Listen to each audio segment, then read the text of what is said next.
ഈ Hungarian magician ഹൂഡിനി ലോകം മുഴുവൻ അറിയപ്പെടുന്ന വലിയ മജീഷ്യൻ.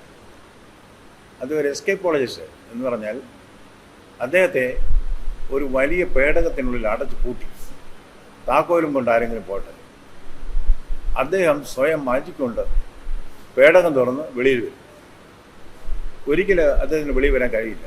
എത്ര ശ്രമിച്ചിട്ടും ഹൂഡിനിക്ക് പേടകം തുറക്കാൻ കഴിഞ്ഞില്ല. എന്ത് സംഭവിച്ചു? ഹൂഡിൻ്റെ മാജിക്ക് ഫലിച്ചില്ലേ? നിസ്സാരമായൊരു കാരണമാണ് സംഭവിച്ചത്.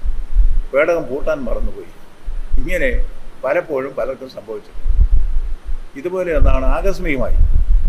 അതായത് എല്ലാം സൈനിക ശേഷി കൊണ്ട് നെപ്പോളിയൻ യുദ്ധങ്ങൾ വിജയിച്ചു എന്നൊക്കെയാണ് നമ്മൾ പഠിച്ചിരിക്കുന്നത്.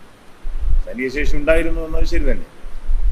Impossible is A word found only in the dictionary of fools എന്നൊക്കെ പറയാറുണ്ട്.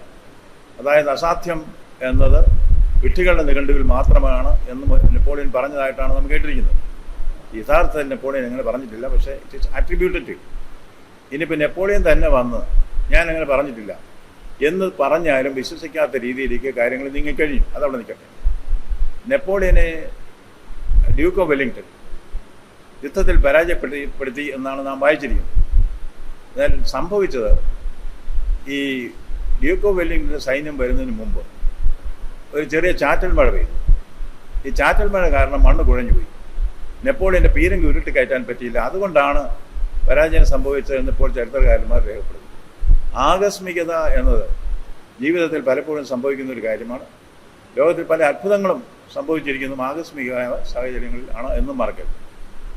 ഇനി നമുക്ക് ചരിത്രത്തിലേക്ക് കടന്നു ചെന്നാൽ ക്വീൻ എലിസബത്ത് ഒന്നാമൻ, അവരുടെ സമയത്താണ് ഷേക്സ്പിയറും സാഹിത്യം താഴ്ചപ്പെടുന്ന സമയത്താണ്. Elizabeth age, in English literature Augustan age എന്നൊക്കെ പറയും പോലെ വളരെ ഉള്ള ഒരു സമയമായിരുന്നത്. എന്നാൽ അവിടെ ഈ ഫിലിപ്പ് ഓഫ് സ്പെയിൻ, ഫിലിപ്പിൻ്റെ ഇൻവിൻസിബിൾ അർമേഡ എന്ന് പറയുന്നത് അജയ്യമായ നാവികപ്പട.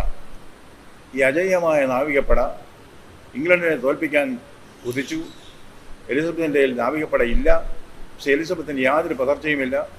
ഈ നാവികപ്പട ഇംഗ്ലണ്ടിൽ എത്തുന്നതിന് മുമ്പ് ഒരു വലിയ കാറ്റും കോളുമുണ്ടായി. നാവികപ്പട മുഴുവൻ മുങ്ങി നശിച്ചു. ഇതാണ് ആകസ്മികത. ഈശ്വരനാണ് കാര്യങ്ങൾ ചെയ്യുന്നതെന്ന് പറയുന്നത് വളരെ ശരിയാണ്. അതായത് മാൻ പ്രപ്പോസസ്, ഗോഡ് ഡിസ്പോസസ് എന്ന് പറയുന്നത് വളരെ ശരിയാണ്. ചരിത്ര സംഭവങ്ങൾ പലപ്പോഴും രേഖപ്പെടുത്തിയിട്ടുണ്ട്.